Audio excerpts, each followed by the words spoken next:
sa rooftop. Ito yung pinaka-top nila. Ito na yung makikita mo yung parang sakayan nung ito nagda-drive ng barko.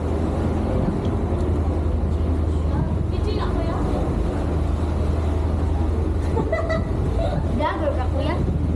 Yay? Di po. Hi po.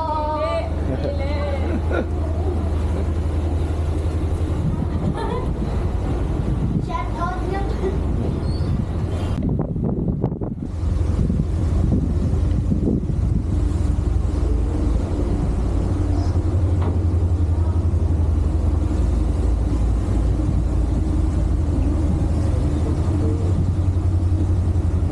VIP use ko lang. Sino kaya yung mga mayo? Pagka bumili ka, Kano? 20K. Oo. Isang ano? Grabe, no? Diretso pa tayo. Kuha natin yung cellphone ko. Iwanan na rin muna.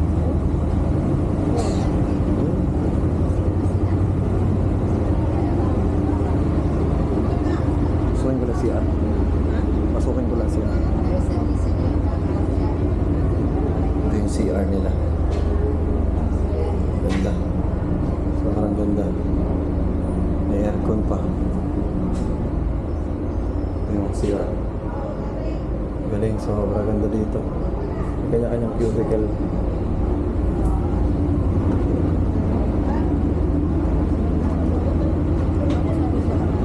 Ha?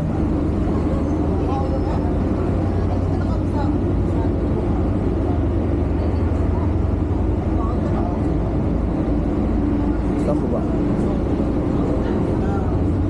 Saan po ba?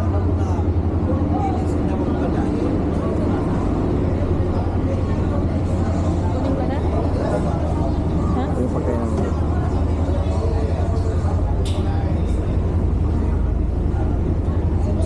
Oh, 35.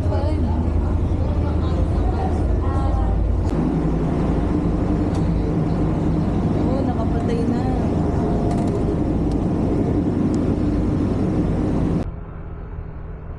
Hello mga tol, good morning. So andito na tayo sa Lucena Port. So kaka-exit lang natin. Sa entrance natin may kasama tayong tropa.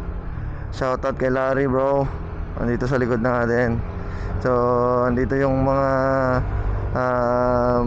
what do you call that, yung ating biyaheng Masbate to Manila. So let's go. So sasabayan lang natin siya kasi going to Pampanga siya. So kailangan ko mag-convoy muna siya sa akin para lang merong guide siya papunta dun sa Manila. So tara mga tol, samahan nyo kami at subaybayan natin ang ganda nung dadaan natin mga road. So sige, balikan ko kayo mga tol mamaya. Let's go. Okay, dear Lord God, so magandang umaga po. Dito po kami ngayon para humingi ng guidance, gabay, pagpatnubay mo po sa aming biyahe ngayon papuntang Manila. Sana po gabayan mo po kami na maganda po yung biyahe namin. Sana po andyan ka po palagi para bantayan kami at lagi po kaming gabayan sa araw-araw na ginagawa namin sa buhay. Lord, maraming salamat sa mga blessings sa tatanggap ko po sa bakasyon na ito at sa lahat ng mga nangyari sa Masbate. Sana po patnubayan mo po kami at aking magulang at magulang ni Maranel. Sana po huwag mo silang papabayaan at lagi po sana silang bantayan sa araw-araw nilang buhay. Ilayo sa mga sakit at lalo na po ilayo sa mga kapahamakan. In Jesus name, Amen. Ayan, balik tayo mga tol kasi nahirapan ako mag-ayos nung camera ko. So ayun mga tol, i-explain ko sa inyo kung magkano yung pamasahe natin. Mura dun no? So ayun mga tol, explain ko. Yung original price from Port of Masbate. Schedule muna tayo. So yung schedule ng biyahe from Masbate to Lucena is Tuesday, Thursday, and Saturday. And yung Monday, Wednesday, and Friday naman from Lucena Port to Masbate City. So yun yung mga schedule ng biyahe sa Star Wars. Ah,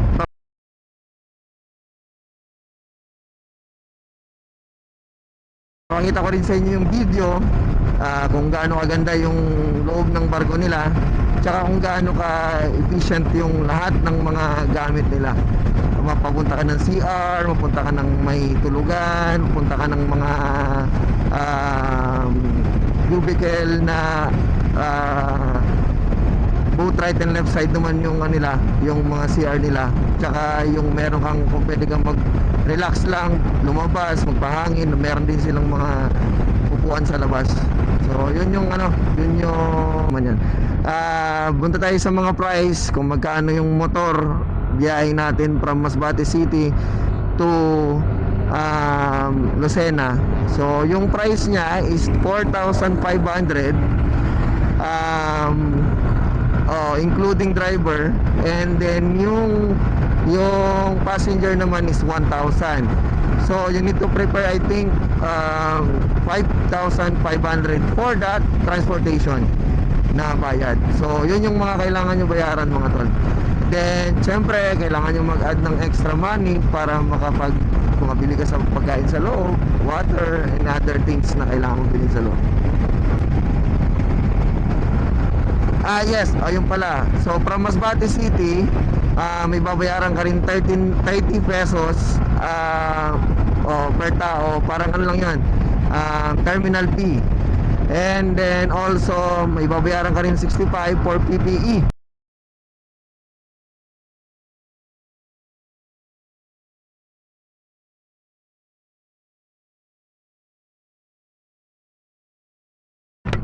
Ayan mga tol, so hope nakatulong ako, magkaroon kayo ng idea kung magkano yung pamasahe natin, magkano yung magagastos natin during the travel natin. So yun mga tol, so balikan ko kayo mamaya ulit.